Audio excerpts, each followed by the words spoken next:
Hello à toutes et à tous. Alors j'espère que vous allez bien. Aujourd'hui c'est le jour 2. Donc aujourd'hui le thème qu'on va partager avec vous tout au long du séminaire d'aujourd'hui, ça va être relever ceux qui ont besoin de guérison et de restauration intérieure. Donc moi c'est Maëva pour ceux qui n'ont pas pu suivre hier le premier jour du séminaire où je suis intervenue en fait sur l'après-midi. Donc à partir de 14h où j'expliquais pourquoi servir Dieu quand on est jeune, c'est quoi l'intérêt. Je vous parle un peu de mon témoignage et de mon vécu. Donc ça s'était fait sur Zoom. Et du coup aujourd'hui je vais partager avec vous autour du sujet que je vous ai dit au tout début de la vidéo. Et du coup, ça sera via YouTube, mais vous n'hésitez pas à échanger dans les commentaires, etc. de la page YouTube. Donc, quand je vous parle de guérison intérieure, sûrement vous vous dites, mais qu'est-ce qu'elle raconte? C'est quoi le rapport avec Dieu? Le rapport avec Dieu, je vais vous le dire tout de suite. On va prendre nos Bibles dans les psaumes, le chapitre 147 au verset 3. Et c'est écrit: Dieu guérit ceux qui ont le cœur brisé et il pense leurs blessures. Est-ce que ça vous dit quelque chose? Il y a un autre passage de la Bible aussi qui dit que Jésus est venu guérir ceux qui ont le cœur brisé, libérer les captifs de leur prison. Donc quand vous lisez ça, sûrement vous vous dites, ça veut dire les personnes qui étaient enfermées dans des prisons. Non, non, on parle des personnes qui sont emprisonnées dans leur cœur. Pourquoi ils sont emprisonnés dans leur cœur? Qu'est-ce que tu nous racontes, Maëva? Tout ça, c'est dû à des blessures émotionnelles. Alors, vous allez me dire, mais qu'est-ce que ça signifie pour toi, les blessures émotionnelles? Et c'est, en fait, vous avez subi quelque chose et vous l'avez laissé, en fait, au fond de votre cœur et vous ne l'avez pas traité. C'est comme si vous êtes tombé, vous avez une plaie et en fait, au lieu de désinfecter et de mettre un pansement, vous laissez le sang, en fait. Donc ça fait une espèce de croûte et ça s'infecte et puis ça part. Puis quelques temps après, vous vous rendez compte que vous avez un problème au bras puisque vous n'aviez pas désinfecté la plaie. C'est exactement la même chose, c'est que vous allez vivre quelque chose qui va vous blesser dans votre cœur. Vous n'allez pas remettre ça auprès de Dieu. Vous n'allez pas en parler, vous allez l'enfuir au fond de vous. Vous allez vous dire de toute façon c'est pas très grave. Et quelques années plus tard, au travers d'une situation, vous allez vous rendre compte que en fait c'était pas quelque chose de petit, c'était pas quelque chose à minimiser, parce que maintenant ça ressort, la plaie se réinfecte et c'est une catastrophe. Donc la guérison intérieure, c'est la guérison de l'âme, les maladies de l'âme. On est corps, âme et esprit. Aujourd'hui je vais vous parler de l'âme. L'âme peut être malade. Donc c'est bien beau qu'on soit chrétien, qu'on prie que les maladies physiques puissent guérir, mais Dieu aussi veut toucher les maladies de l'intérieur, il veut traiter l'intérieur. Si quelqu'un a prié pour toi parce que tu avais mal au dos, tu avais mal aux pieds, tu avais mal à la tête, tu t'étais fait une entorse et que tu as été guéri, gloire à Dieu, mais est-ce que ton cœur a été guéri?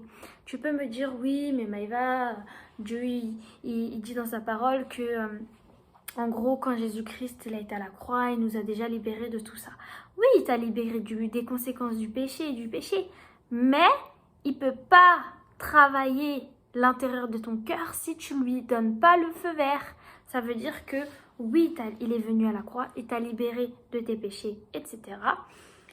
Donc, par la grâce de Dieu, tu as la force de ne pas tomber dans la tentation et les pièges du péché. Mais tout ce qui s'est passé avant que tu donnes ta vie à Dieu et toutes les blessures que tu as eues encore sur le cheminement de ta marche chrétienne, parce que toute ta vie, malheureusement, tu vas avoir des blessures, toutes celles qui n'ont pas été traitées et que tu n'as pas exposées à Dieu, elles sont à l'intérieur de toi et c'est en train de former une petite croûte et toi tu te dis c'est pas important et plus tard ça va te bloquer dans ta vie et il y aura des conséquences. Donc les blessures émotionnelles, elles peuvent être dues à l'abandon. Quelqu'un t'a abandonné et puis t'as gardé ça au fond de toi et puis tu te rends compte qu'à cause de ça, t'arrives plus à refaire confiance, t'es toujours sur la méfiance, t'arrives plus à être heureuse quand tu es avec des personnes. Ça peut être dû aussi à la perte d'un proche, tu as perdu un membre de ta famille, un ami, une personne que tu tenais, que tu avais à cœur et maintenant tu es déprimée, tu crois plus en l'amour, tu crois plus en l'espoir, tu as peur de refaire confiance parce que tu as peur que la personne, tu as peur de la perdre. Ça peut être aussi des blessures à cause des échecs. Par exemple, je sais pas, tu as raté plusieurs fois des examens et puis du coup, tu as des blessures en toi et à l'intérieur de ta tête, tu as des pensées qui te disent de toute façon, si t'as pas réussi, c'est parce que t'es nul, t'es comme ceci, c'est comme ça, parce que ta mère te disait que t'étais nul, donc c'est pour ça, parce que à l'école on se moquait de toi et tout le monde te disait que tu n'y arriverais pas, donc c'est à cause de ça que t'as pas réussi. C'est des choses qui vont vous suivre en fait. Ça peut commencer quand vous êtes petit, ça peut commencer quand vous êtes adulte et ça vous suit en fait. Que vous soyez chrétien ou pas, tout le monde a des blessures dans son cœur.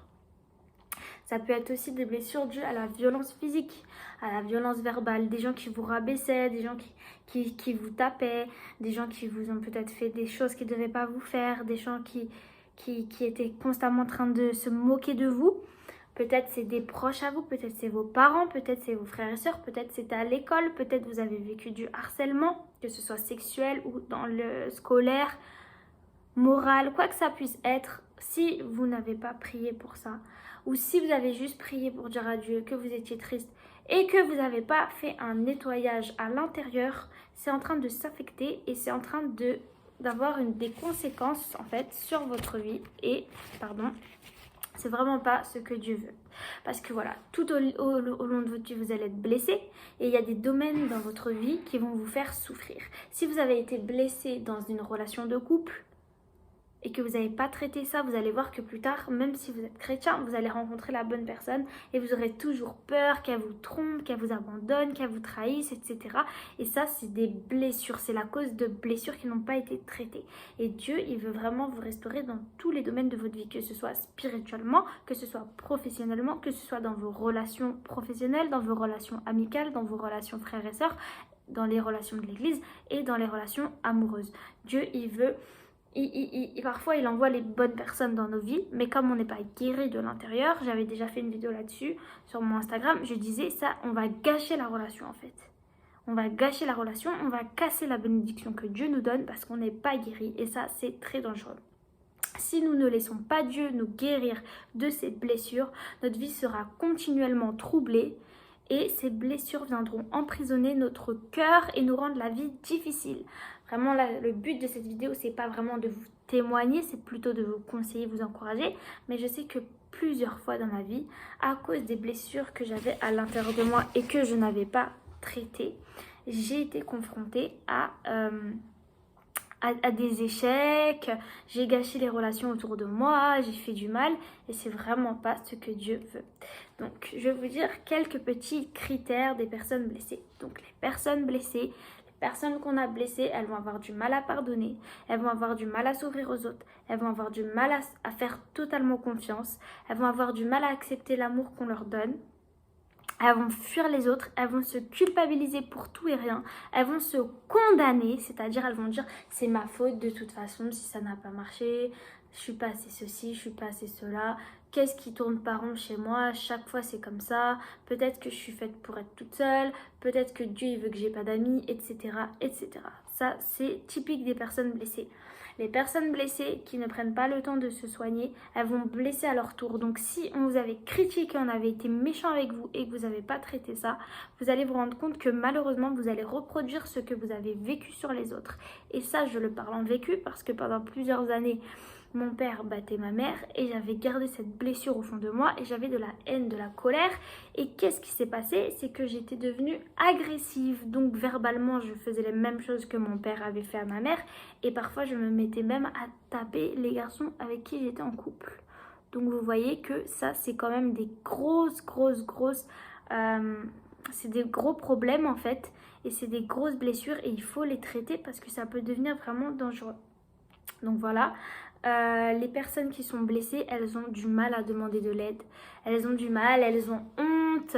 C'est quelque chose de tabou. On ne parle pas trop de ça dans les églises. On parle surtout de la guérison physique, de la guérison extérieure. Mais parfois, il faut soigner l'intérieur. Parce que si physiquement, extérieurement, on a l'air tout beau, tout prêt, et puis à l'intérieur on a le cœur cassé, Dieu il va pas pouvoir nous utiliser convenablement. Parce que si on est blessé de l'intérieur, quand Dieu va vouloir nous utiliser, on va avoir du mal. Vous voyez, Dieu dit dans sa parole qu'on est comme un vase et qu'il est en train de nous former, de nous sculpter. Il veut qu'on soit malléable, c'est-à-dire qu'on se laisse forger par lui. Quand il nous dit quelque chose, on le fait. Si maintenant on est blessé et qu'on refuse que Dieu nous guérisse, ça peut faire des problèmes dans ce que Dieu veut que on fasse, dans ce que Dieu attend de nous. C'est-à-dire, il va te dire, va pardonner telle personne de ta famille, va lui acheter un cadeau, va prier pour elle, et toi tu dis, mais non, je vais pas faire ça parce qu'elle m'a blessé. Et Dieu il te dit, oui, elle t'a blessé, mais moi je veux que tu fasses ça, et quand tu vas faire ça, ça va t'aider à guérir du mal qu'elle t'a fait. Et toi, tu refuses et du coup, tu passes à côté des plans de Dieu pour ta vie, tu passes à côté de ta guérison et tu passes à côté d'une éventuelle réconciliation entre toi et la personne. Quand tu es blessé aussi, parfois tu vas avoir du mal à pardonner, tu vas avoir de la rancœur, tu vas avoir de la haine et tu vas voir que ta vie est bloquée, que quand tu pries tes prières, c'est comme si elles ne montent pas haut. C'est normal parce qu'en fait, Dieu il le dit, il dit aussi dans sa parole que si tu t'es disputé avec un frère ou une sœur avant d'aller à l'église prier, va te réconcilier avec lui et tu seras juste aux yeux de Dieu quand tu vas t'approcher par la prière. Sinon, ça sert à rien. Si on fait les choses sans amour, ça sert à rien. Donc, si tu t'es disputé avec une personne et tu pries et tu as l'impression qu'il y a quelque chose qui cloche, c'est parce que Dieu il veut que tu pardonnes cette personne, que tu lui exposes ce qui s'est passé. Et après, tu vas dans la présence de Dieu. On ne peut pas aller dans la présence de Dieu comme ça, comme on va au supermarché. Il y a des étapes quand même. Oui, Dieu est accessible à n'importe quel moment, mais il y a quand même des processus. Et quand on a le cœur brisé, il faut déjà dire au Seigneur pourquoi. Il ne faut pas rêver, faire notre prière et partir. Non, il faut dire Seigneur, voilà, je suis blessée. Je reconnais que dans ce que dit Maëva, je me reconnais. J'ai des blessures intérieures à cause de l'abandon, à cause que mes parents m'ont fait ci, m'ont fait ça, à cause du lycée, à cause de la primaire, à cause de ma couleur de peau, à cause de mes cheveux, à cause de mon nez, à cause des moqueries. Et vous exposez les choses à Dieu, vous lui demandez qu'il vous aide et il va le faire. Donc voilà. Attendez, excusez-moi. Les blessures vont beaucoup dire à la solitude, à l'isolement, à la rancœur, tout ce que je vous ai dit. Et elles sont comme ces blessures des bombes à retardement. C'est-à-dire que, c'est ce que je vous ai dit tout à l'heure, vous pouvez dire « Ah, mais moi, de toute façon, c'est pas très important, on m'a blessée quand j'étais au collège, je vois pas c'est quoi le rapport, aujourd'hui, je suis adulte, ça joue pas sur ma vie. » Peut-être qu'actuellement, tu n'as aucun souci avec les gens autour de toi, dans ton travail, etc., alors que quand tu étais petit, tu avais eu des blessures. Mais il suffit juste qu'un jour, tu sois dans une situation qui va être similaire à celle que tu as vécue et où tu avais été blessé. Et là, tu vas être une bombe à retardement, tu vas exploser, tu vas péter un plomb. Personne ne va comprendre pourquoi. Tout ça parce que tu n'avais pas accepté de soigner cette blessure et qu'elle a grandi, elle a grandi, elle a grandi. Et maintenant, elle explose et elle saccage tout autour d'elle. C'est comme les gens qui gardent tout à l'intérieur d'eux. Bah, le jour où vraiment vous les poussez à bout, il y a tout qui sort et on ne peut plus les arrêter. Si c'est ce que vous voulez pour votre vie, n'hésitez pas. Mais je pense que Dieu ne veut pas ça pour vous. Et il veut aussi aider les jeunes personnes et la jeunesse avec ça. Parce que nous, on est souvent dans l'impulsion. C'est-à-dire qu'on fait les choses par nos émotions. On fait les choses sous sang chaud, sous le feu. Et après, on regrette. On va casser des relations bêtement. On va laisser notre orgueil détruire des projets. Tout ça parce qu'on n'est pas soigné intérieurement. Donc voilà, ça c'est pas possible. Donc voilà, pour que la guérison puisse s'opérer, il faut vraiment passer du temps avec Dieu. J'ai pas de recette magique. Il va falloir passer du temps avec Dieu et voilà, reconnaître ce que vous avez vécu. Demandez au Seigneur qu'il puisse vous guérir, qu'il puisse vous diriger vers les bonnes personnes. Lire beaucoup la Bible, la parole, parce que la parole, c'est quand on la lit, c'est pas juste un livre, voilà, comme ça on le lit. Non, il est vivant. C'est-à-dire que moi, quand j'étais dépressive, parce que j'avais des blessures de l'intérieur, à cause que les garçons jouaient avec moi, que mon père ne me donnait pas d'amour, qu'est-ce que j'ai fait? Je l'ai dit à Dieu et j'ai lu sa parole. Et j'ai lisé les psaumes et je lisais des versets et ça me parlait et ça me guérissait mon cœur en fait. La solution pour guérir un cœur malade, c'est la Bible. C'est passer du temps avec Dieu dans la louange, écouter des vidéos sur le thème. Il y a plein de chrétiens qui commencent à parler de la guérison intérieure. Pourquoi vous ne voulez pas écouter? Prenez 5 minutes, écoutez et regardez si ça vous parle. Si ce que la personne elle dit, ça vous correspond. Et si ça vous correspond, il y a même des gens qui prient pour ça. Donc vraiment, il faut vraiment que vous vous fassiez violence parce que oui, moi aussi, parfois Dieu me dit de regarder des vidéos sur la guérison intérieure. Par exemple, à cause du rejet. Rejet des parents, rejet des hommes. Et moi, je me dis, mais n'importe quoi. Moi, je me sens pas rejetée. Et je vais regarder la vidéo et je vais commencer à pleurer. Pourquoi? Parce qu'en fait, si je me sentais rejetée à cause d'une blessure, et Dieu m'a rappelé que cette blessure était en moi et qu'il fallait que je la détruise. Mais pour que je la détruise et qu'elle disparaisse, il fallait que je regarde cette vidéo et que j'accepte la prière des personnes dans la vidéo. Donc voilà. Il faut vraiment pas être égoïste, pas se dire moi j'ai pas besoin de guérison intérieure, tout ça c'est des foutaises et tout, Dieu a tout accompli, donc voilà. Parce que dans ton caractère en fait, si tu n'es pas guéri, tu vas être un rebelle. Tu vas être un rebelle et c'est ce que je veux dire, tu vas créer des dégâts autour de toi, même si tu as l'église, tu sers, tu vas faire des dégâts parce que tu n'es pas guéri intérieurement. Il suffit juste qu'un jour quelqu'un de l'église te dise pas bonjour. Et là, voilà, comme quand tu étais jeune, on t'avait rejeté, on te mettait de côté, bah là, tu vas taper un scandale, tu vas aller voir le pasteur, la personne qui est dans l'église, là, la supérieure, tu vas lui dire, moi, je comprends pas, je dis bonjour, on me répond pas, bah si c'est comme ça, je lâche Dieu. Tu vois les dégâts que ça peut faire dans une vie, les blessures. C'est pour ça que c'est super important de les traiter. Je sais que c'est pas facile, je sais que c'est douloureux, mais tu peux en guérir. Donc excusez-moi, je lis vite fait un truc que j'avais écrit sur les blessures intérieures parce que ça m'aide, un petit livret que j'avais écrit. Donc voilà, lorsqu'on est blessé, on a tendance à fuir l'amour des autres. Est-ce que cela vous parle? Vous allez avoir tendance à tout faire pour saboter la relation car vous avez trop peur de souffrir à nouveau. Ça, c'est exactement ce par beaucoup de jeunes passent. Les personnes qui sont blessées ont du mal à se pardonner le mal qu'elles ont fait subir aux autres et le mal qu'elles ont laissé les autres leur faire. Elles se condamnent, elles culpabilisent. C'est dur pour les personnes blessées de reconnaître face à Dieu et aux autres qu'elles souffrent et qu'elles sont vulnérables. Parce qu'en fait, elles ont peur que si elles disent aux autres qu'elles sont blessées, qu'elles disent à Dieu qu'elles sont blessées, et bah Dieu et les personnes les blessent encore. Alors que Dieu, il vous blessera jamais de la vie.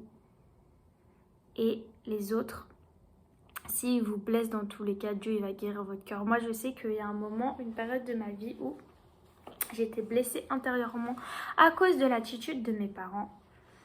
Et un soir, alors que je savais que Dieu, depuis longtemps, voulait guérir cette blessure, j'avais laissé la plaie grandir, donc j'avais une grosse croûte en fait à l'intérieur de mon cœur.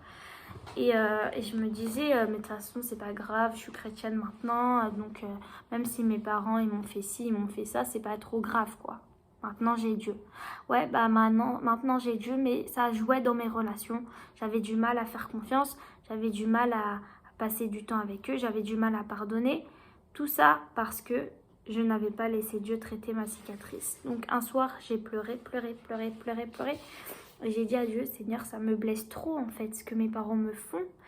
Et je sais pas comment faire pour plus être triste à cause de ça. Aide-moi. Et le Seigneur m'a montré toutes les fois où les personnes m'avaient blessée. Et j'ai écrit en fait sur une feuille tout le nom des personnes qui m'avaient blessée, toutes les choses qui avaient blessé mon cœur, qui avaient brisé mon cœur. Et puis à la fin, j'ai lu à voix haute tout ce que j'avais écrit, tout le nom des personnes, tout ce que les personnes m'avaient fait. Et j'ai dit en fait, il y a eu ci, il y a eu ça, en telle année il y a eu ci, il y a eu ça, telle personne a dit ci, j'ai tout dit à Dieu, à la fin j'ai dit, je veux leur pardonner, je veux être libre de ce mal qu'ils m'ont fait et je veux passer à autre chose. Je veux plus garder ces blessures à l'intérieur de moi, je veux pas en gros qu'à cause de ces blessures, ça change mon caractère, ça me rende mauvaise ou quoi. Parce que certaines blessures, parfois, ça va vous rendre mauvaise. Moi, je sais que j'avais énormément du mal à être heureuse pour les autres. Parce que à chaque fois que j'avais été heureuse, mon père faisait tout pour casser ma joie. Donc, qu'est-ce qui s'était passé quand j'avais grandi? Je cassais le bonheur des autres. Ils allaient me dire une bonne nouvelle, j'allais tout faire pour les piquer, pour les casser et que eux-mêmes ils se disent mais en fait c'est pas une bonne nouvelle. Donc vous voyez, ça peut vraiment vous suivre et c'est très dangereux et c'est pas ce que Dieu veut parce que Dieu il dit il va renouveler vos pensées, voilà, voilà, voilà. Mais il y a aussi un travail dans votre cœur à faire. Jésus prenait du temps avec les apôtres, il mangeait avec eux, etc. Mais ne croyez pas qu'il n'a pas servi pour reconstruire leur cœur. C'est tout à fait faux. Dieu, quand il était venu, il a dû prendre soin des cœurs des personnes. Il reprenait les gens quand ils faisaient des mauvaises choses. Et il leur disait, je suis sûre qu'il leur disait, bah voilà, t'as agi comme ça parce qu'il y a eu ci, il y a eu ça, mais maintenant, tu peux guérir intérieurement, tu peux te sortir en fait de ce problème, de ce péché, parce que parfois ça devient un péché, parfois à cause des blessures qu'on a subies, on va refaire subir aux autres, vous voyez. Malheureusement, c'est ça, il y a des personnes qui, comme je vous ai dit, moi avant, mon père me frappait, bah j'ai frappé. Mon père m'insultait, bah j'insultais. J'avais beau être chrétienne, j'insultais quand même en fait. Parce que je n'avais pas laissé Dieu me guérir. Donc qu'est-ce que j'ai fait? J'ai lu des versets sur la colère, j'ai lu des versets sur la haine, j'ai lu des versets sur le pardon. J'ai regardé des vidéos sur ça, j'ai acheté des livres sur ça. Et petit à petit, Dieu a travaillé mon cœur. Donc attendez 2 minutes, s'il vous plaît. Donc voilà, il faut vraiment, vraiment, vraiment que vous preniez ça au sérieux. Parce que malheureusement, même dans les églises, il y a trop de personnes qui ont été blessées dans leur intérieur. Et du coup, c'est compliqué en fait pour elles d'être à 100% investies en fait. Il y a toujours comme quelque chose qui blesse. Je sais que dans les psaumes, il y a énormément de versets qui peuvent vous aider à guérir intérieurement. J'avais fait dans un autre livret, j'avais écrit tous les psaumes où dedans vous pouvez retrouver justement les versets de la guérison intérieure et tout. Donc là, je vais vous lire ceux que j'ai sous les yeux. Donc par exemple, dans les psaumes chapitre 145, verset 14, c'est écrit « L'Éternel soutient tous ceux qui tombent et il redresse tous ceux qui sont courbés. Les yeux de tous espèrent en toi et tu leur donnes la nourriture en son temps. » Je cherche encore... Attendez. Psaume 100, chapitre 143, verset 4. « Mon esprit est abattu au-dedans de moi, mon cœur est troublé dans mon rein. » Verset 6. « J'étends mes mains vers toi, mon âme soupire après toi. » Verset 11. « Éternel, rends-moi la vie. » Donc vous voyez, qu'est-ce que fait en fait le psalmiste quand il a le cœur troublé, quand il a le cœur brisé? Quand vous passez des nuits blanches à pleurer, vous ne savez pas pourquoi, vous vous sentez pas bien, vous sentez que votre cœur il est brisé, vous comprenez pas forcément pourquoi. Qu'est-ce qu'il faut faire? C'est écrit « J'étends mes mains vers toi, mon âme soupire après toi. » Parfois on sent que notre âme elle veut connecter avec Dieu, mais nous on ne va pas prendre le temps de lever les mains, de chercher Dieu. Bah, c'est exactement ce qu'il faut faire. Il faut vous dire, ok, là je vais mal. C'est pas en restant dans mon coin que ça va s'arranger. C'est pas en esquivant la chose. Il faut me confronter à la chose. Et il faut que je passe du temps avec Dieu. Et c'est ça qui va me soigner en fait. Je regarde s'il y a encore des versets. Mais de toute façon, vous voilà. Par exemple, dans le psaume chapitre 126, verset 5, c'est écrit « Ceux qui sèment avec larmes moissonneront avec chant de joie. Ceux qui marchent en pleurant quand ils portent la semence revient avec allégresse quand ils portent ses gerbes. » Ça veut dire que aujourd'hui tu pleures parce qu'on a brisé ton cœur, parce qu'on a joué avec tes sentiments, parce qu'on t'a menti, parce qu'on t'a trahi, parce qu'on t'a fait du mal toutes ces années.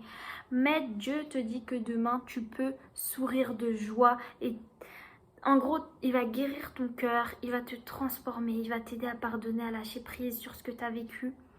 Et du coup, après, ce qui te faisait pleurer, ça deviendra un sujet de joie. Pourquoi? Parce qu'il y aura eu l'intervention divine de Dieu.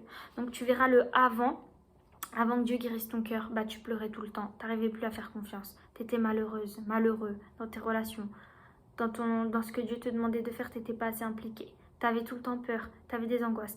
Et après que tu aies levé les mains vers Dieu, que tu lui aies exposé ton problème et que tu l'aies laissé te guérir en faisant ta part, et bah après, tu souriras.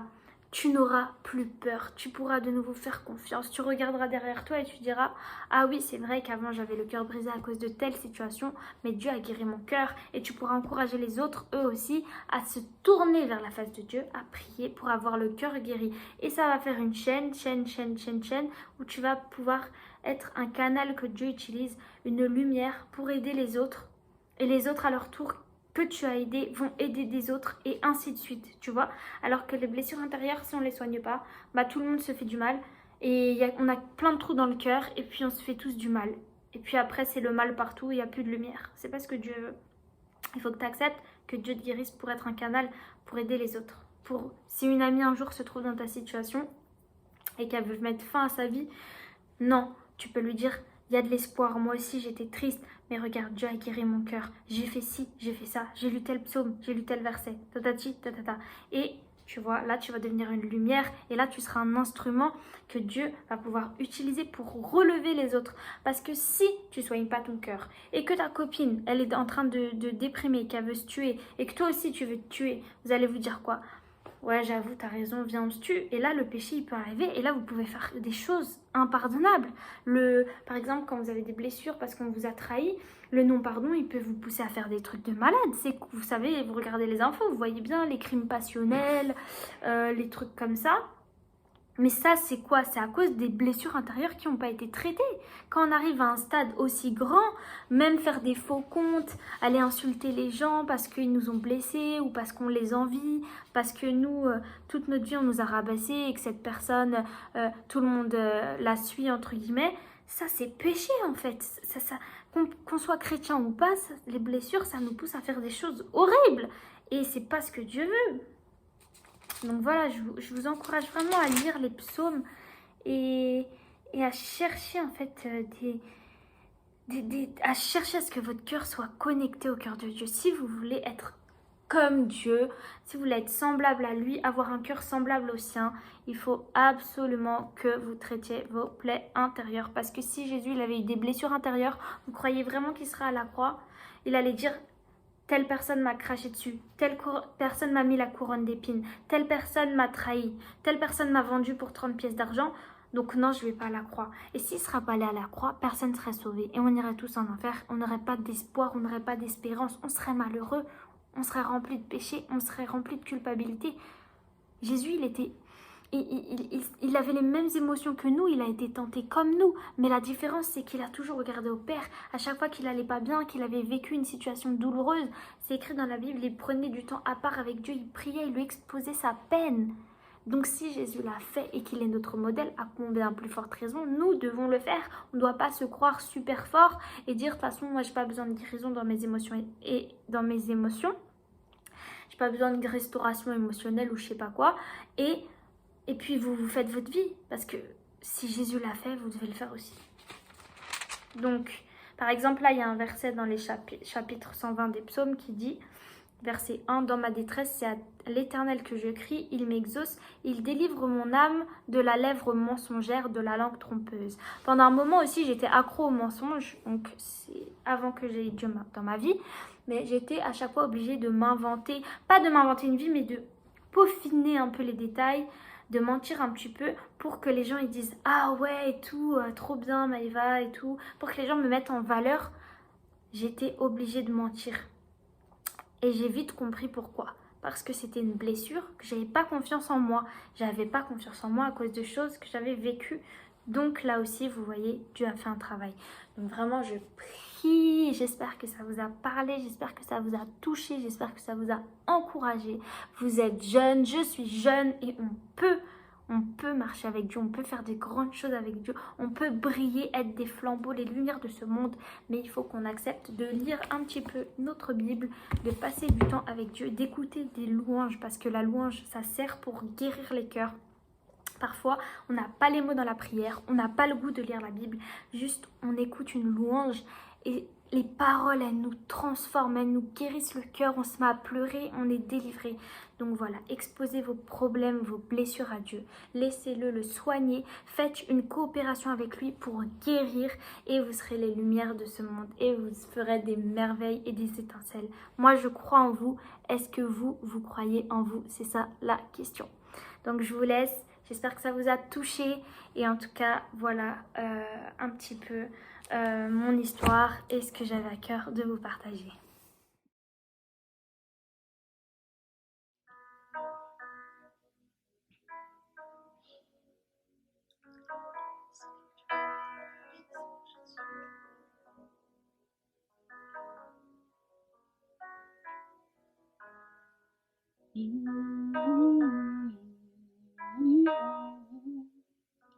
Tu as les paroles de la vie. Jésus,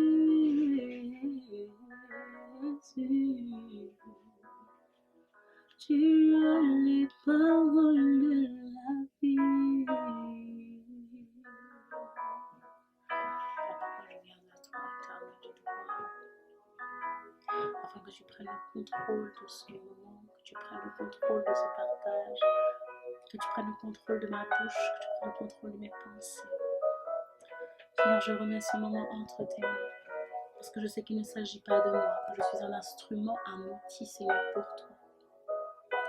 Je ne veux pas entraver, Seigneur éternel Dieu, ou empêcher ce que tu as prévu. Je veux, Seigneur, être disposé, disponible, et me rendre malléable entre tes mains, afin que ceux qui vont écouter, Seigneur, ce témoignage puissent recevoir des réponses, puissent recevoir, Seigneur,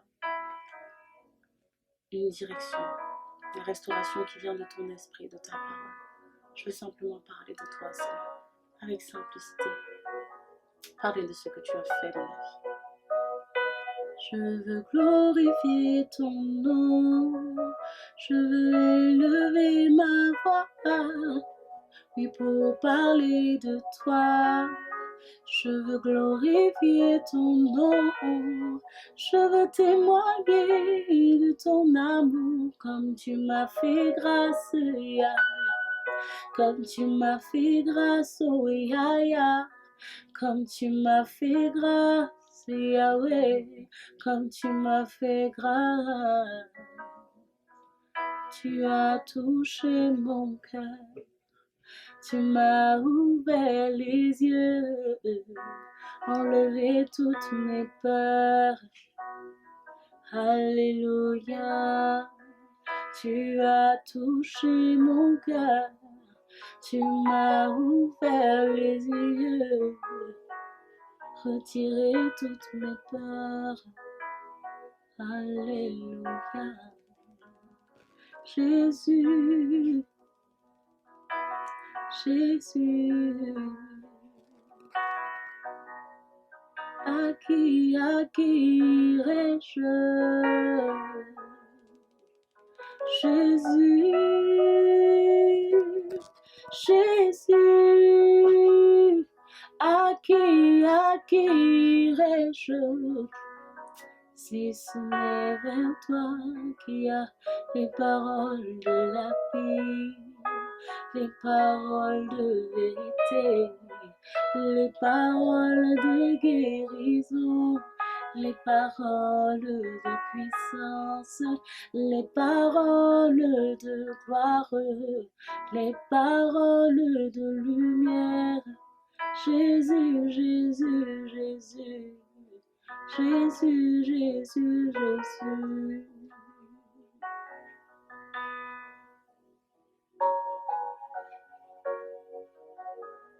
Accueillons-nous, accueillons-nous, accueillons-nous,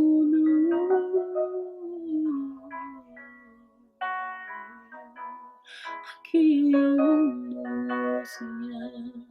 Accueillons-nous, Jésus, accueillons-nous, mon ami, accueillons-nous, mon sauveur, accueillons-nous, accueillons-nous, À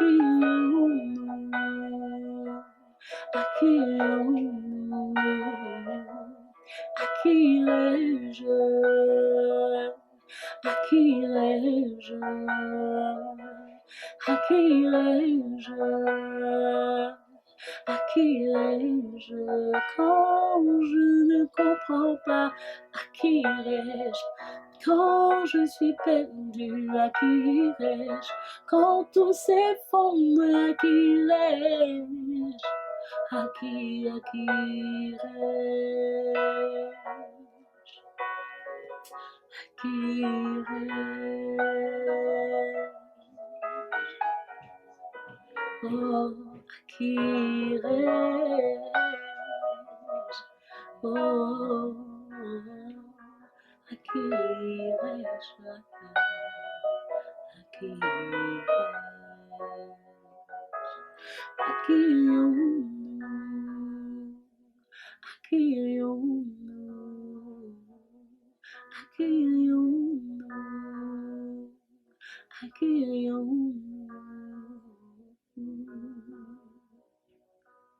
À qui irions-nous? Vers qui irai-je? Lorsque j'ai des choses dans mon cœur que je ne peux confier à personne. Lorsqu'il m'est arrivé de telles choses que j'ai l'impression que personne ne pourra me comprendre. Lorsque je suis tellement blessée que lorsque je me couche la nuit, je ne fais que pleurer. Lorsque j'ai été tellement affectée que je n'ose même pas en parler, que je n'ai plus les mots pour m'exprimer. À qui irai-je? Que ferai-je? Que dirai-je? Ces questions, je me les suis posées. Qui me comprendra? Où pourrais-je trouver quelqu'un qui ne me jugera pas? Comment pourrais-je exprimer la douleur qu'il y a dans mon cœur, dans mon ventre, dans mes tripes? À qui pourrais-je dire que je ne peux pas dormir la nuit? À qui pourrais-je dire que mon sommeil est agité? À qui pourrais-je dire que mon comportement, mes erreurs sont dues à mes blessures du passé? À qui irai-je? Oui, à qui irai-je? À qui irai-je? À qui irai-je pour parler? À qui irai-je? Où trouverai-je ma consolation?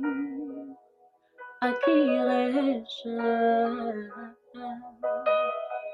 Moi, c'est Daniel. J'ai 30 ans. Et je reviens de loin. Je reviens de très, très, très loin.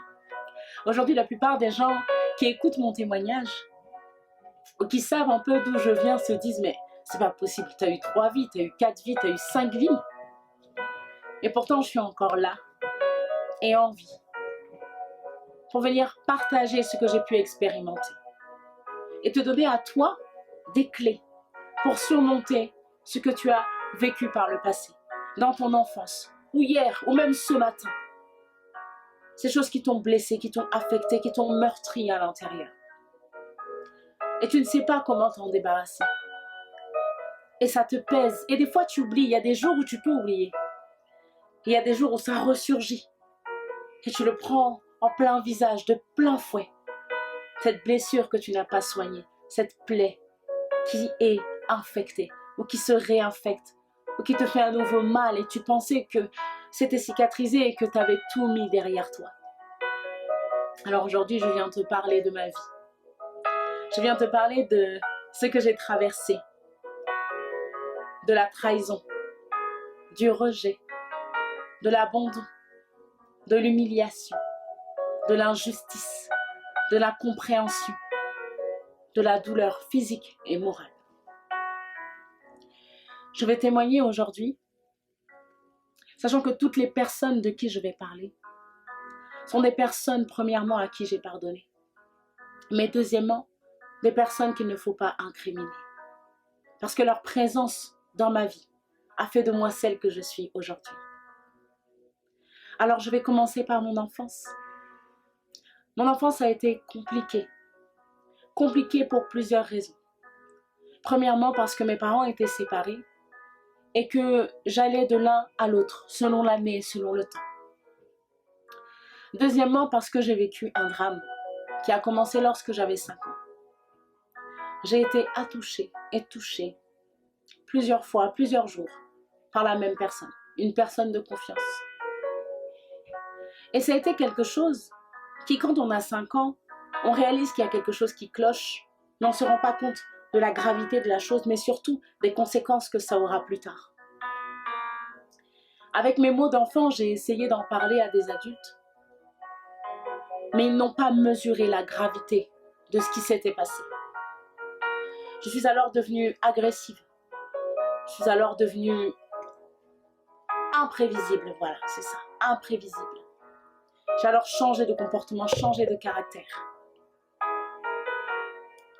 Et plus tard, on m'a changé de foyer.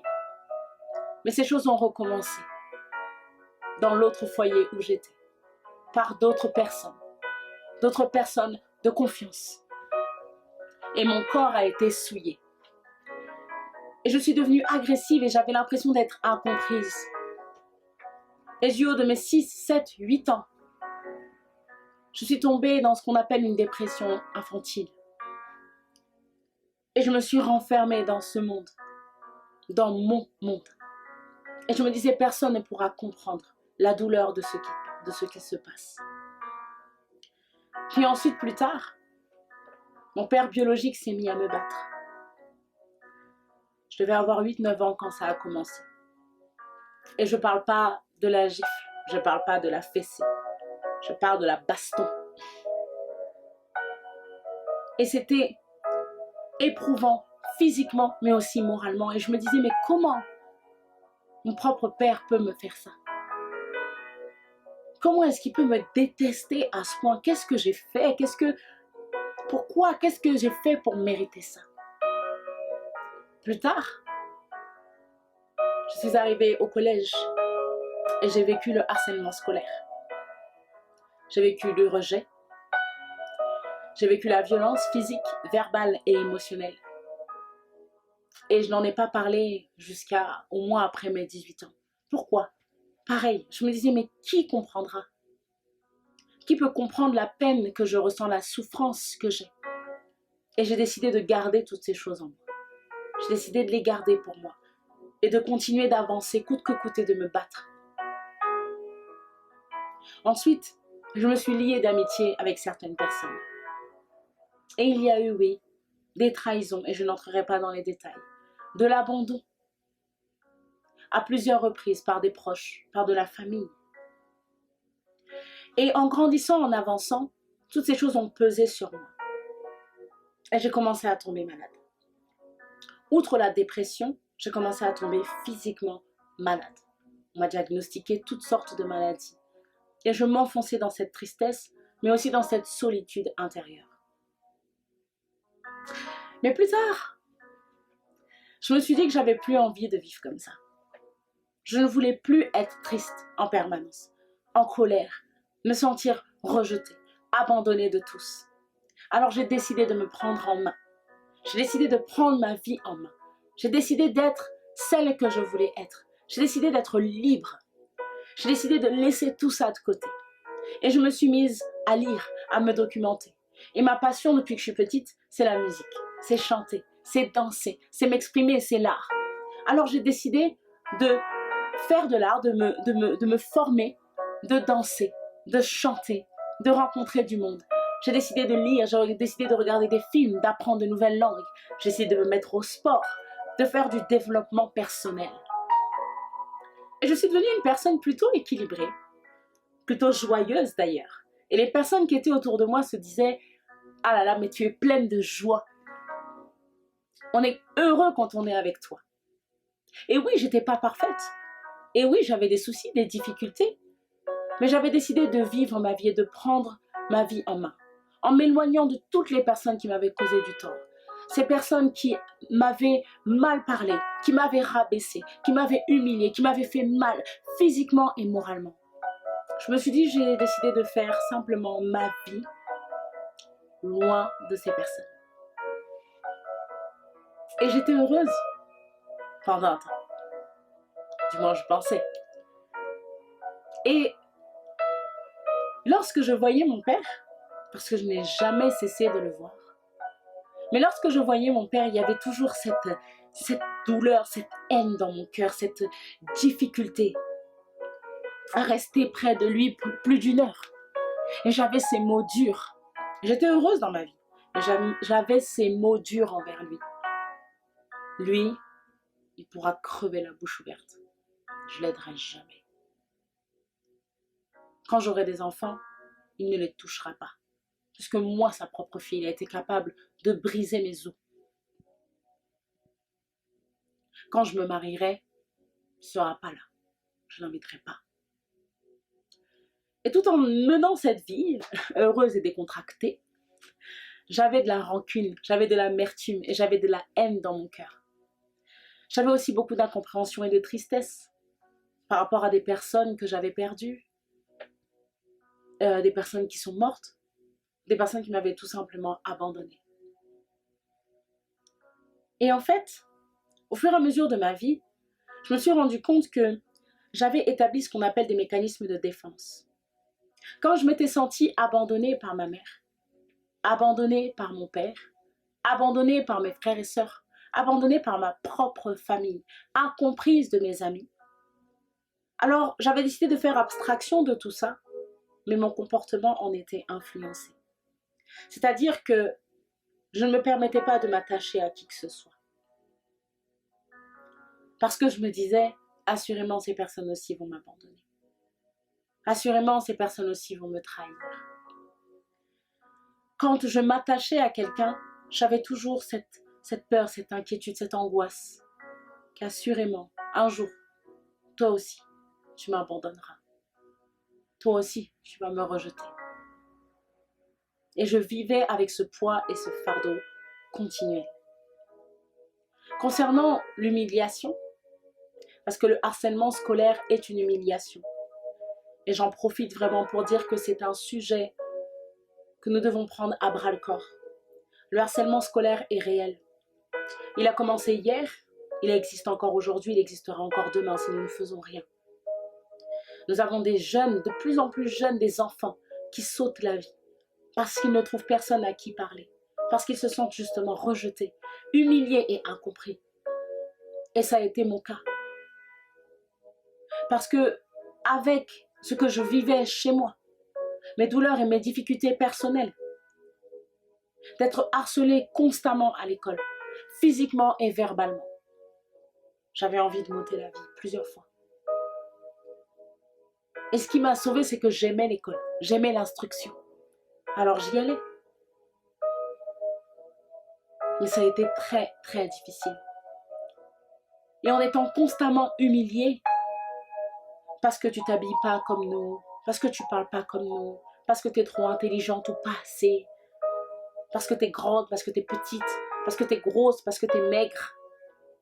D'avoir constamment ces reproches, en fait, on finit par intégrer ces voix en nous. Et ça finit par être notre propre petite voix. On se dit incessamment, quand on se lève le matin, tu es trop grosse, tu es bête, tu es nulle, tu es moche, tu es insignifiante. Personne ne t'aime, tu es mal habillée, tu es pauvre. Et j'en passe. Et ces choses-là, quand on vit avec, on peut faire semblant, on peut rire, on peut jouer, on peut s'amuser, mais intérieurement, ça nous détruit. Et je me suis rendu compte que ça me détruisait lorsque j'étais beaucoup plus grande. Beaucoup plus grande. Que ça m'avait touchée, ça m'avait affectée. Et la parole le dit. Un cœur joyeux est un bon remède. Mais un esprit abattu dessèche les eaux. On peut prétendre à l'extérieur que tout va bien. Mais à l'intérieur, l'esprit est abattu, l'âme est touchée. Et comme Maëva en a parlé, une blessure qui se réinfecte, c'est une blessure qui est encore plus dure à soigner. Parce que la blessure initiale, il aurait suffi de mettre un désinfectant, de mettre un pansement et d'attendre.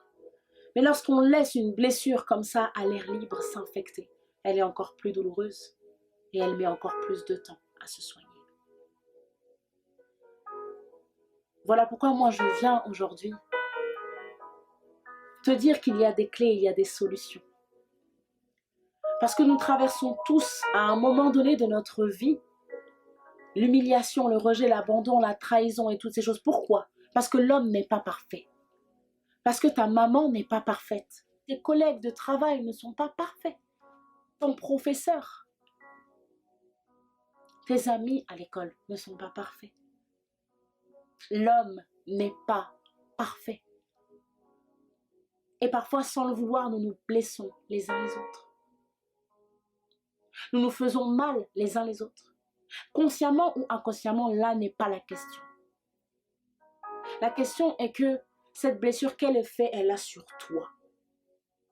Parce que la personne qui t'a blessé, c'est la personne qui t'a blessé. Mais toi, cette blessure, quel effet elle a sur toi? Mon corps s'est détérioré, les amis. Mon corps s'est détérioré.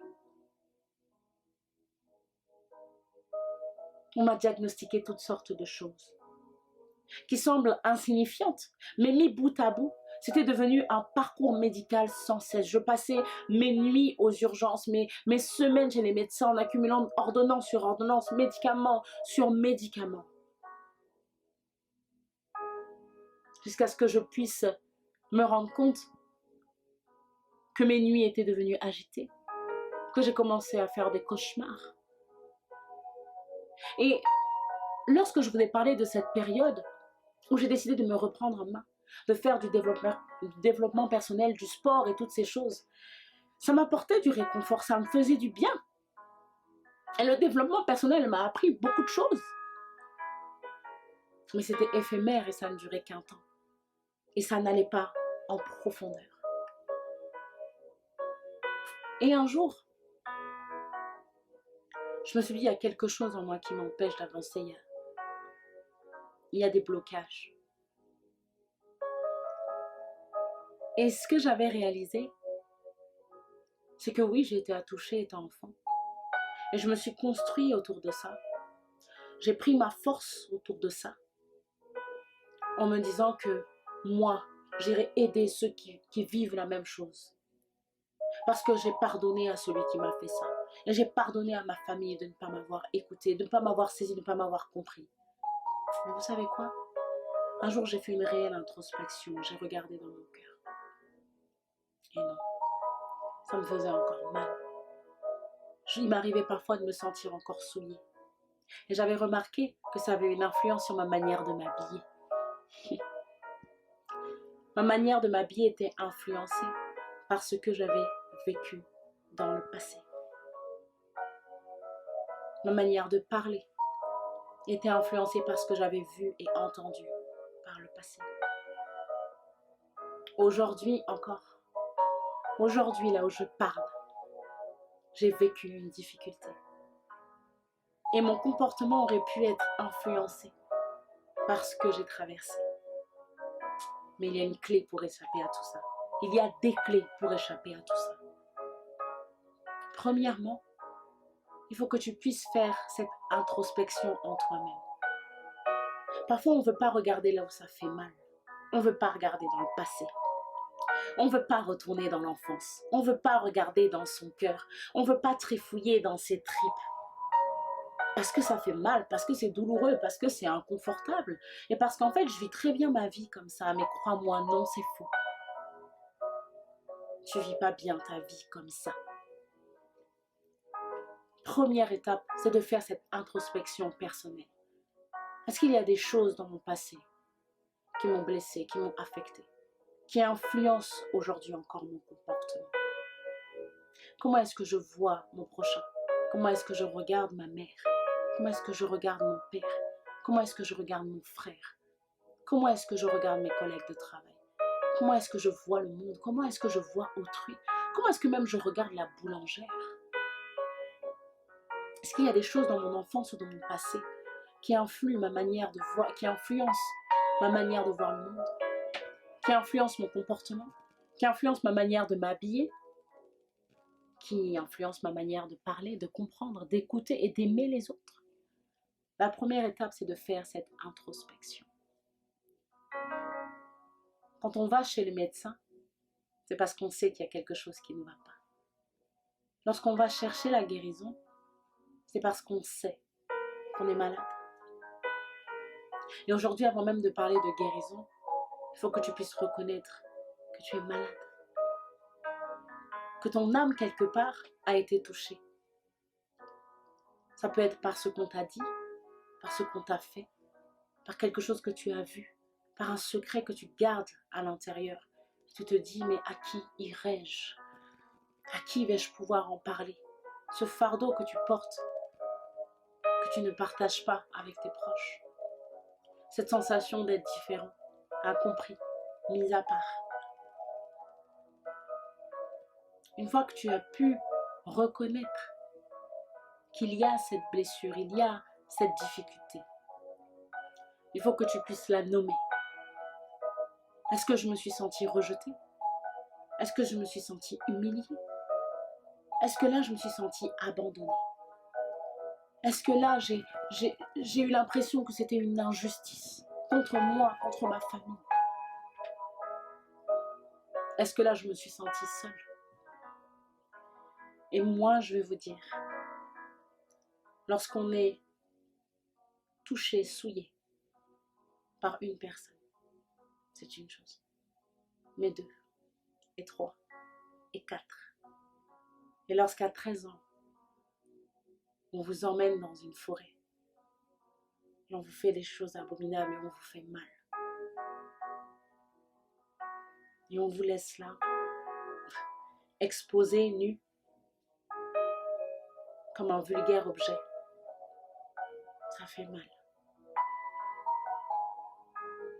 Et je peux dire que face à ça, ma réaction à moi, ça a été du coup de me valoriser en tant que femme et de séduire les hommes et de chercher les relations ici et là, sans m'attacher à qui que ce soit pour ne pas souffrir. Et je pensais que c'est normal, je vis ma vie en fait. Je suis libre. Mais en fait non, j'étais pas libre.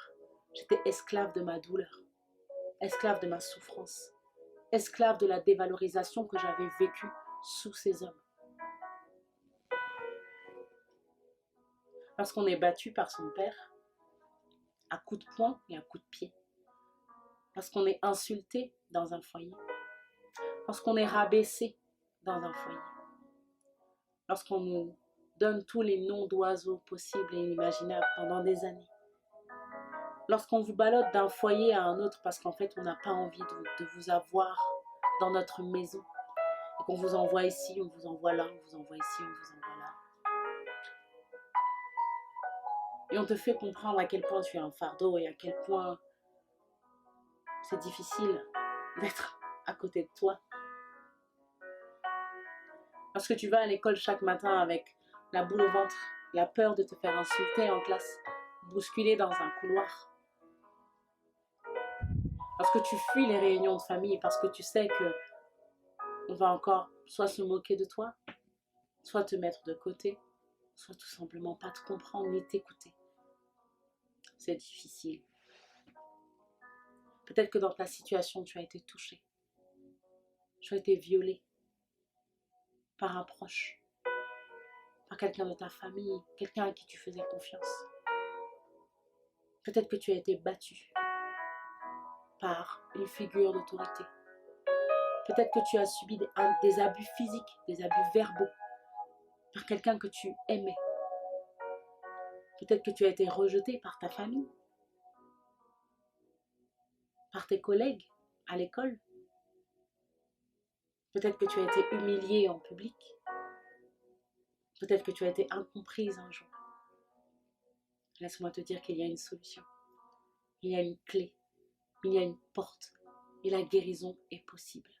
Parce que si tu traînes ces choses, si tu les gardes en toi, ça va finir par ressurgir et te détruire. Parce qu'un esprit abattu dessèche les eaux. Une fois que tu te rends compte que tu as cette blessure à l'intérieur,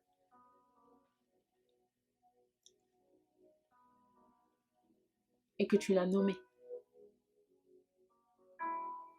Cherche à pardonner. Cherche à pardonner d'abord. Pardonner, c'est pas évident. C'est difficile. Pardonner réellement, sans amertume, sans rancune, en oubliant complètement. C'est pas facile. Et j'ai cru que je l'avais fait, mais je ne l'avais pas fait. Et comment j'ai su que je ne l'avais pas fait? C'est lorsque j'ai rencontré Christ. Lorsque j'ai rencontré ce Jésus. Ce Jésus qui, lui, lorsqu'il a été maltraité, bafoué, humilié, lorsqu'il est nu sur la croix, lorsqu'on se moque de lui, lorsqu'il est dans la douleur et l'agonie, dit Père, pardonne-leur, car ils ne savent pas ce qu'ils font. Je me suis dit, waouh, qui d'entre nous peut dire ces choses? Mais lorsque Jésus, à l'agonie, dit Père, pardonne-leur. Aujourd'hui, si nous pouvons invoquer et appeler le nom de Jésus, et que ce nom a une puissance, c'est parce que réellement, à ce moment-là, son cœur était libre et vide de toute amertume, de toute rancune et de tout manque de pardon. Parce que le manque de pardon, c'est pas la personne qui t'a fait du mal que ça détruit, c'est toi-même. Et moi, lorsque je disais ces choses horribles sur mon père, il pourra crever la bouche ouverte. À côté de ça, je disais que non, mais j'ai pardonné, puisque la preuve, je lui parle. Mais c'est faux. C'est faux. Et lorsque j'ai rencontré Christ, et que je me suis rendu compte que je ne l'avais pas réellement pardonné, c'est à lui que j'ai demandé la force. Parce que tout ce que je vous ai exposé plus tôt, et tout ce que toi tu vis, que je ne connais pas, mais que Dieu sait,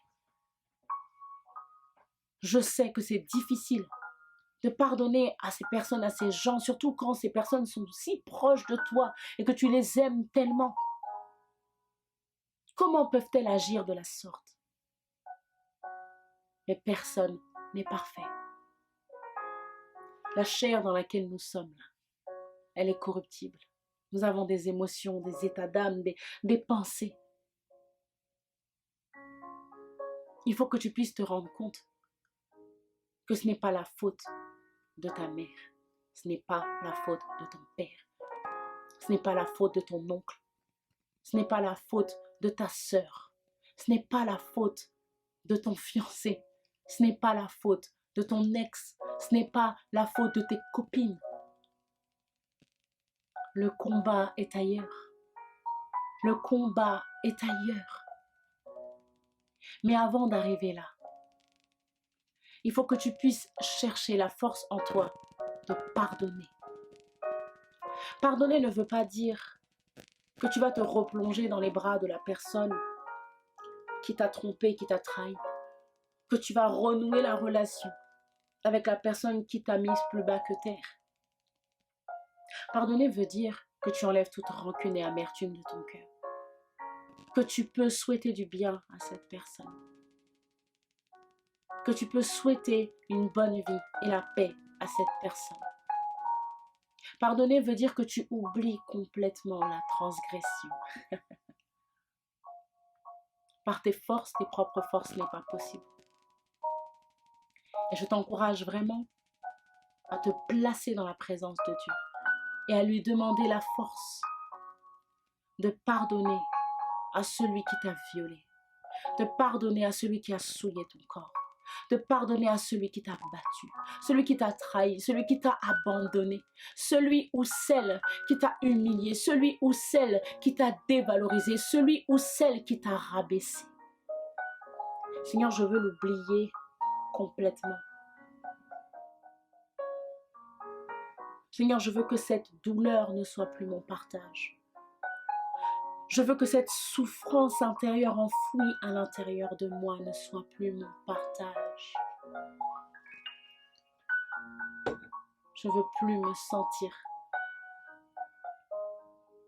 aussi sale, aussi triste, aussi seule et aussi incomprise. Parce que toi, tu me comprends. Toi, Seigneur, tu me comprends. Une fois que tu as fait cette démarche de pardonner et de chercher la face du Seigneur, crois-moi, il te donnera la stratégie. Et il te guidera sur le reste, sur ce que tu as à faire. Et je témoigne sur ça. Lorsque j'ai été à toucher et qu'avec mes mots d'enfant, j'ai prévenu les adultes, j'ai prévenu mes parents. Et que moi, du haut de mes 5 ans, je vois aucune réaction. C'est-à-dire qu'on ne m'a rien dit. On ne m'a rien dit.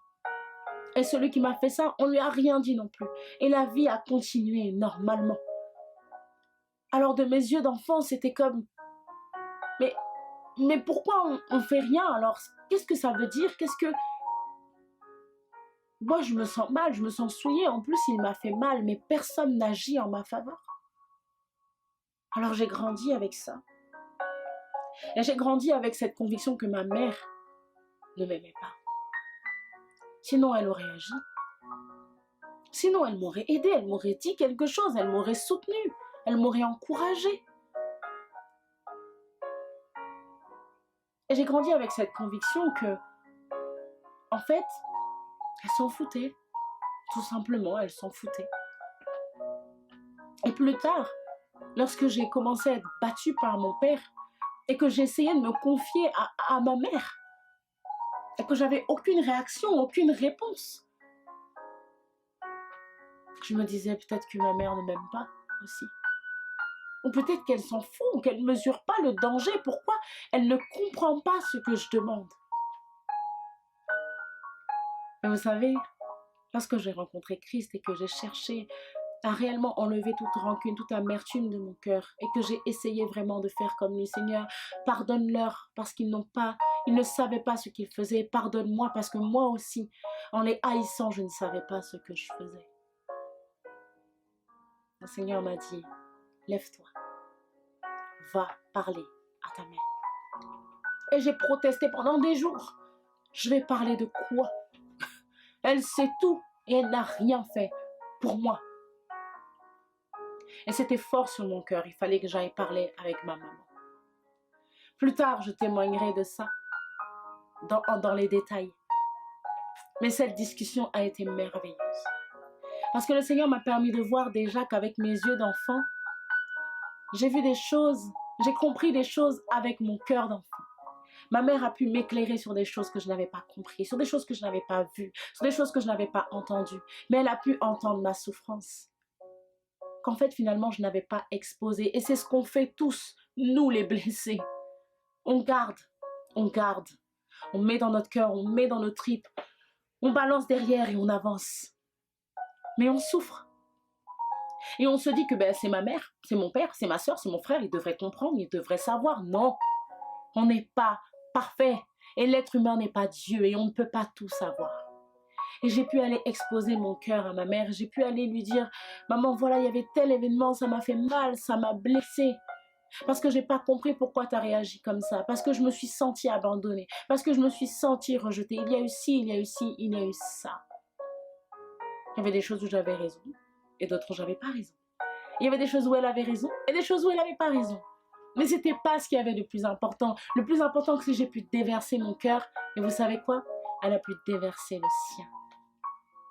Au lieu de la voir comme une ennemie, elle m'a blessée, elle n'a pas fait ceci, elle n'a pas fait cela. Finalement, elle aussi, elle était dans sa souffrance.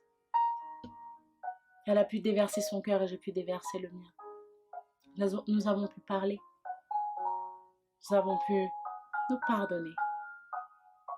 Nous avons pu vouloir prendre ce nouveau départ. Nous avons mis les choses à plat. Et ma mère, aujourd'hui, si vous l'entendez, elle vous dira que on ne pouvait pas se parler avec Élodie avant le Christ.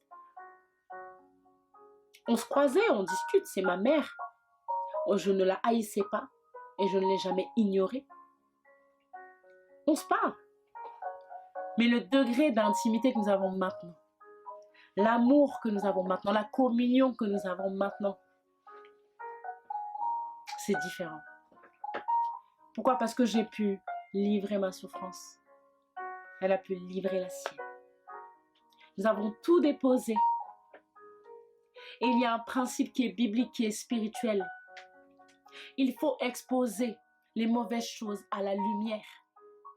Parce que c'est l'œuvre de l'ennemi, l'œuvre du diable qui veut que nous puissions garder ces choses en nous. Mais Dieu veut que nous puissions mettre toutes ces choses à la lumière, les exposer, lui les donner.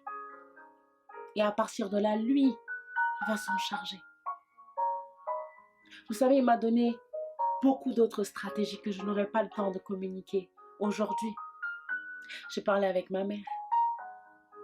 J'ai pu voir mon père biologique différemment. Parce qu'un jour, mon père céleste me dit, appelle ton père, c'est son anniversaire, invite-le à manger. Le père que j'avais dit que mais il va crever la bouche ouverte, celui-là. Ah Jésus. Malgré mes réticences, j'ai obéi. Et c'est une des meilleures choses que j'ai pu faire dans ma marche chrétienne, dans ma vie avec Christ. Parce que j'ai pu voir mon père différemment. Ce jour-là, c'est comme si mes yeux étaient ouverts sur lui. Mais que je me suis rendu compte que mais il n'est pas parfait. Et qu'il a fait lui aussi des erreurs. Mais qu'au même titre que moi, j'ai fait des erreurs et Christ m'a pardonné et Christ m'a aimé, lui aussi mérite d'être pardonné, d'être aimé. Et à partir de là, un processus de guérison s'est entamé dans ma vie. Il fallait d'abord que ça passe par mes parents. Pour qu'ensuite tout le reste découle. Le harcèlement scolaire. Ma famille, les mots dévalorisants que j'ai pu entendre de ma famille. Le fait de me sentir toujours à part, toujours malade, toujours différent, toujours sous-estimé. J'ai pu mettre toutes ces choses à la lumière de Christ. Parce que Christ est venu pour guérir les cœurs brisés. C'est dans Ésaïe 61. Il est venu pour délivrer les captifs. Et crois-le ou non, ta souffrance te garde en captivité.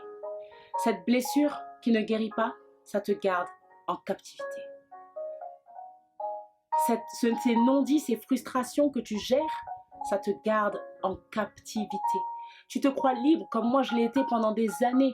Oui, j'ai tout mis derrière moi et je vis ma vie et je suis indépendante et je fais du sport et je lis des livres et je danse indien et j'apprends des nouvelles langues et je voyage, je vais en Espagne et je vais ici et là. Mais j'étais captive de ma souffrance. Pourquoi? Parce que lorsque je me couchais seule le soir, parfois les larmes montaient. Mon cœur était attristé. Et parfois, dans une journée où tout va bien, on appelle ça dans le monde du vague à l'âme. Mais tout ça, c'est ta souffrance qui te retient captif. Et mettre toutes ces choses à la lumière de Christ, il va te révéler les choses cachées.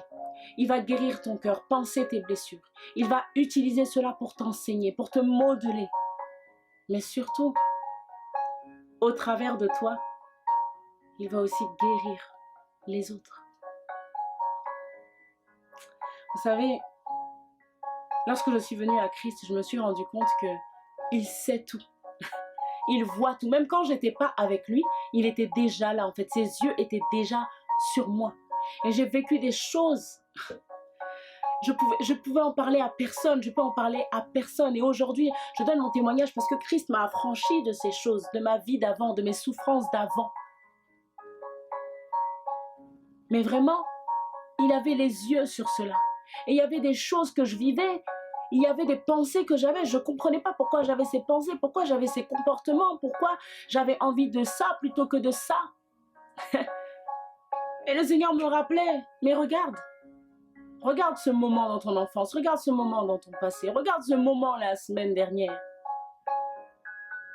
Ah Seigneur, j'ai ce chant qui est dans mon cœur, que le Seigneur m'avait donné dans le lieu secret, que je veux partager avec toi.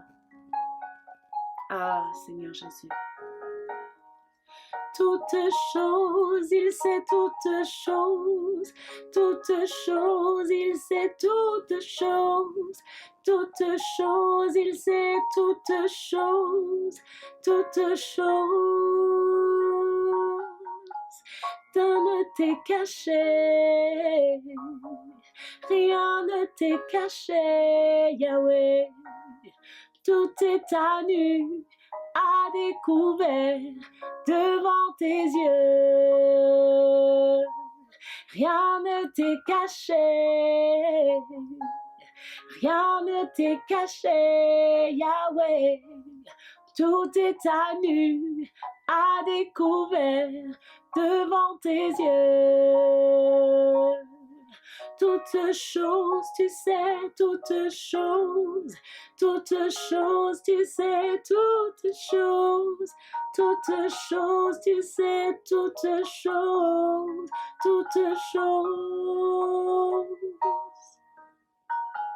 Il sait toutes choses. Quand tu viens à Christ, tu n'as pas besoin d'avoir des artifices, des beaux mots ou des belles paroles. Tu lui exposes simplement l'état de ton cœur, l'état de ton âme, ta peine, ta souffrance, ton incompréhension. Tu lui exposes les choses telles qu'elles sont. Et tu le laisses travailler en toi. C'est plus facile à dire qu'à faire et ça semble très abstrait. Mais en fait, c'est faire ce travail qu'on refuse de faire, c'est-à-dire rentrer en soi-même et contempler réellement la profondeur de son cœur.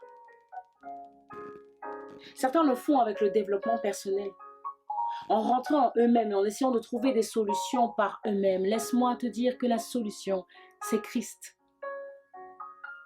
Quand tu exposes tout cela à la lumière de Christ, tu auras des réponses auxquelles tu n'aurais pas pu penser. Tu expérimenteras une telle paix, un tel soulagement que le monde ne peut pas te donner.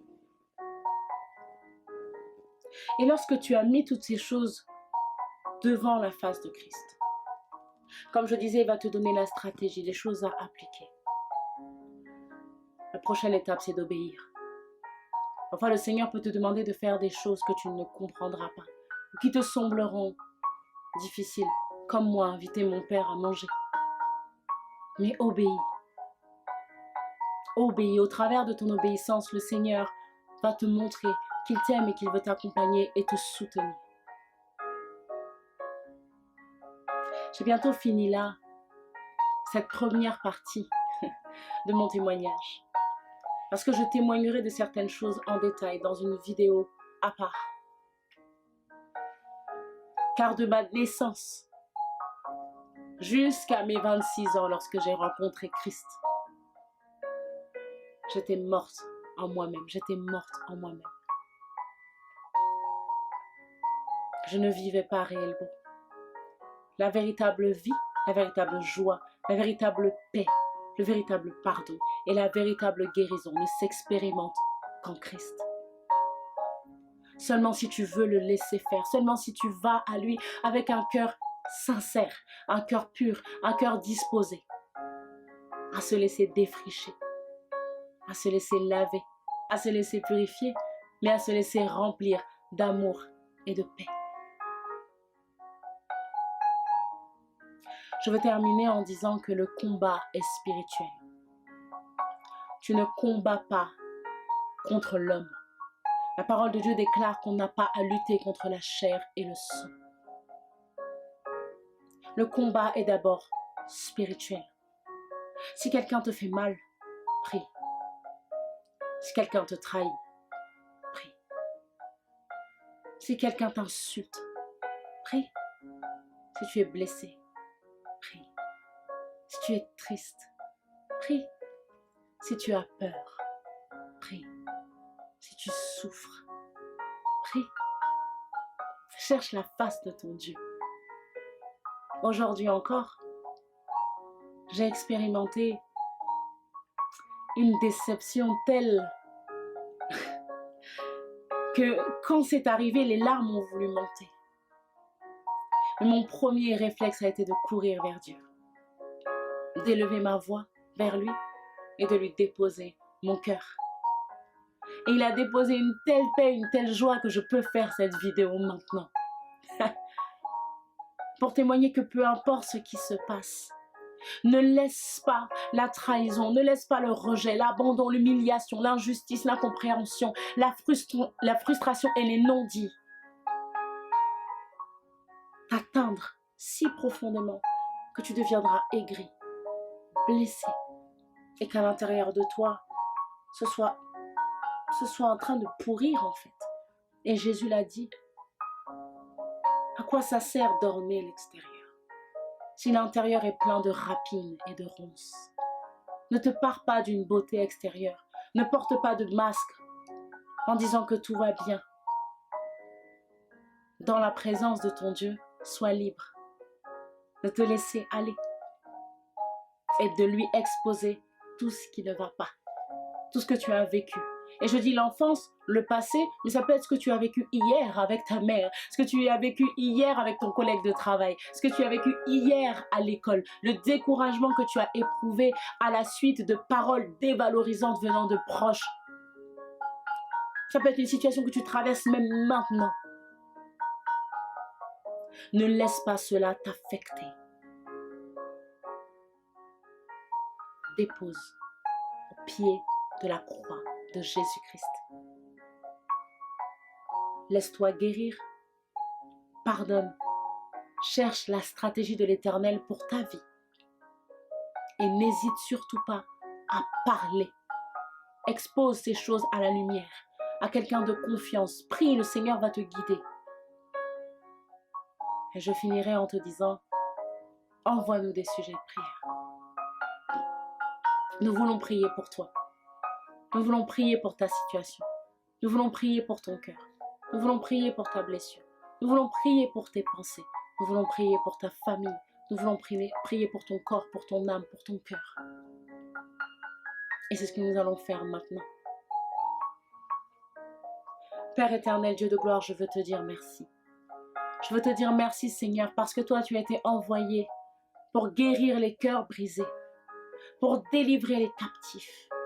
Et tu veux que nous soyons délivrés de la captivité de l'amertume, de la captivité de la rancune, de la captivité de la souffrance et des blessures non résolues, non guéries, Seigneur. Nous voulons, Père éternel, Dieu de gloire, être remplis de toi. Parce que toi, lorsque tu étais à l'agonie, Seigneur éternel Dieu, sur cette croix, tu as dit pardonne-leur, ils ne savent pas ce qu'ils font. Tu as manifesté de l'amour, Seigneur, envers ceux qui t'ont persécuté, envers ceux qui t'ont haï, envers ceux qui t'ont calomnié, envers ceux qui t'ont abandonné, Père. Tu as manifesté de l'amour et tu veux, Seigneur, que nous puissions venir à tes pieds, nous laisser remplir de ton pardon, nous laisser remplir de ta guérison, nous laisser remplir de ton amour, éternel Dieu, parce que c'est l'amour qui couvre une multitude de fautes. C'est ta parole qui le dit, l'amour couvre une multitude de péchés, Seigneur. Et tu veux que nous puissions aimer nos proches, aimer notre prochain. Je prie, Seigneur, pour la personne qui a été touchée, Seigneur, qui a été violée. Ô éternel Dieu de gloire, ton cœur est sur cette personne. Tu as été violée très jeune par ton père. Par ton père. Ton propre père, ton propre sang. Et jusqu'à aujourd'hui, tu te sens sale, souillé. Et tu as l'impression que tu ne mérites pas de vivre. Mais l'Éternel te dit aujourd'hui, je t'aime. Je suis là pour panser tes blessures. Ouvre-toi à l'Éternel. Ouvre-toi à ce Dieu qui t'aime.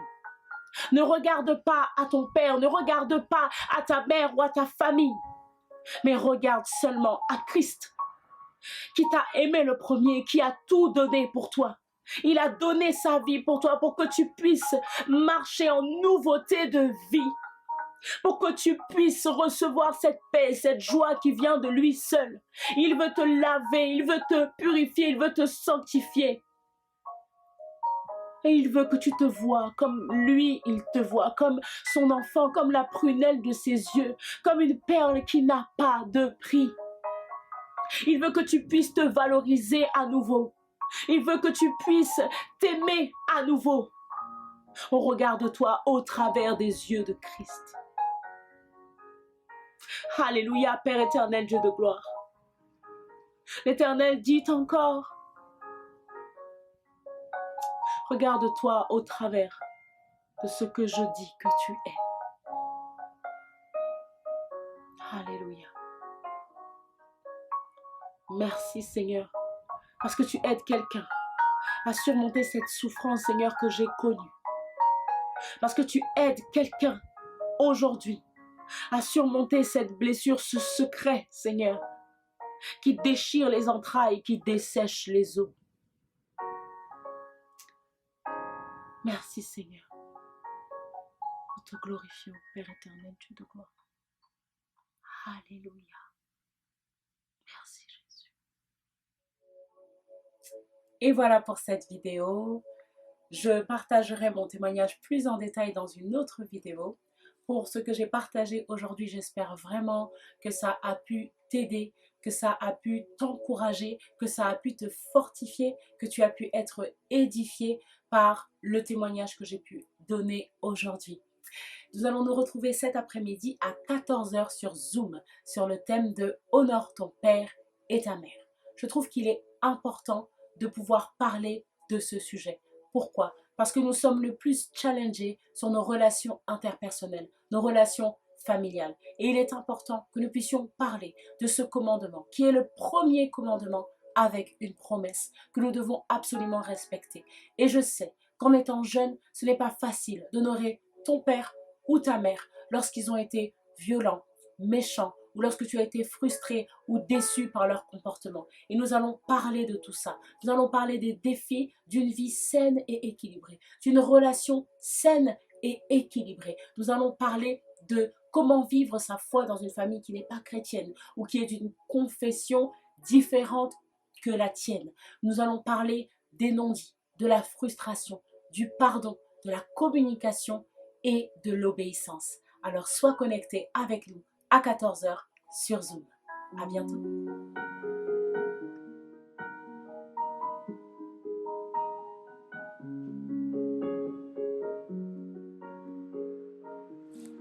Toutes choses, tu sais, toutes choses, tu sais, toutes choses, tu sais, toutes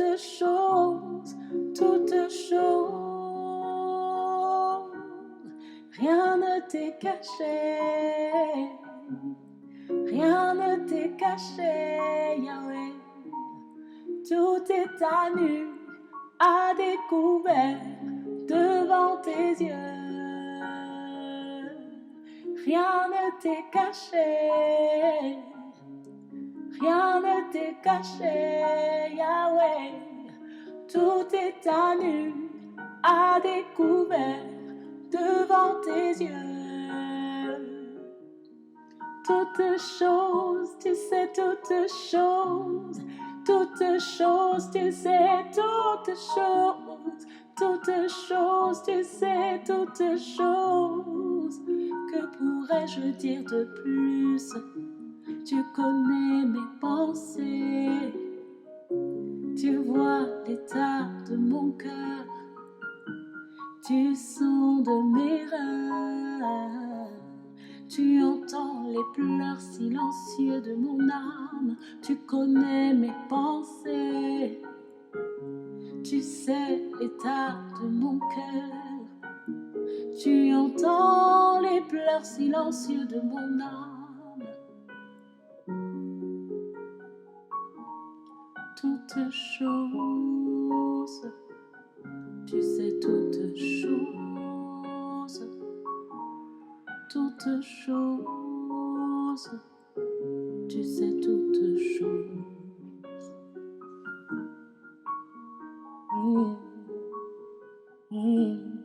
Rien ne t'est caché.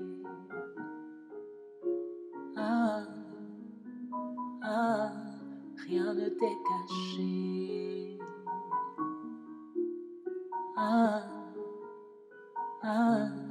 Rien ne t'est caché.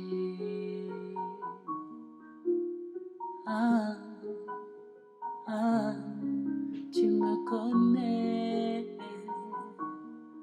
tu me vois.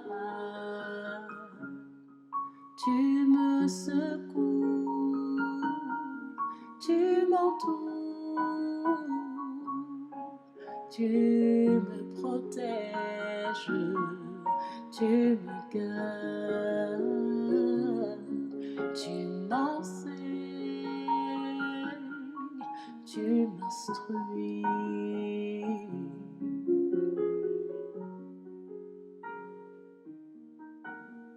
Ah, ah, rien ne t'est caché.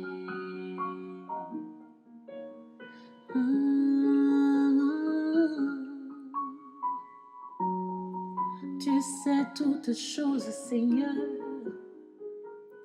Tu vois l'état de mon cœur. Tu sais tout, tu sais tout, tu sais tout, tu sais tout. Ce que je ne dis pas, Seigneur, tu le sais. Ce que je ne dis pas à ma mère, tu le sais. Ce que je ne dis pas à mon père, tu le sais. Ce que je ne dis pas à ma soeur, tu le sais. Ce que je ne dis pas à mon frère, tu le sais. Ce que je ne dis pas à ma tante, tu le sais. Ce que je ne dis pas à mon oncle, tu le sais. Tu le sais, tu le sais. Ce que je ne dis pas de mes lèvres, devant toi, tu le sais. Ce que je veux cacher aux yeux des hommes, Seigneur, toi, tu le sais. Ce que je veux enfouir au fond de moi, mon roi, toi, tu le vois, Seigneur, oh, tu le sais. Tu le sais, tu le sais, tu le sais. Ce que moi-même je ne sais pas, Seigneur, tu le sais. Ce que moi-même je ne comprends pas, Seigneur, tu le sais. Ce que je n'ai pas encore expérimenté, Seigneur, toi, tu le sais.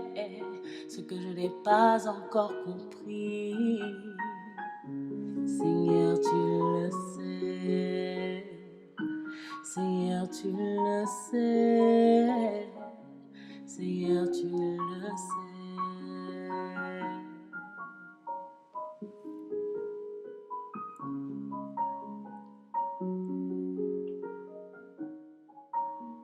Ah, ah, rien ne t'est caché. Ah, ah, rien ne t'est caché. Ah, ah, rien ne t'est caché. Ah, ah, rien ne t'est caché. Jésus, Jésus, ah, ah, rien ne t'est caché. Le roi de ma vie, ah, ah, rien ne t'est caché. Tu sais, ah, rien ne t'est caché.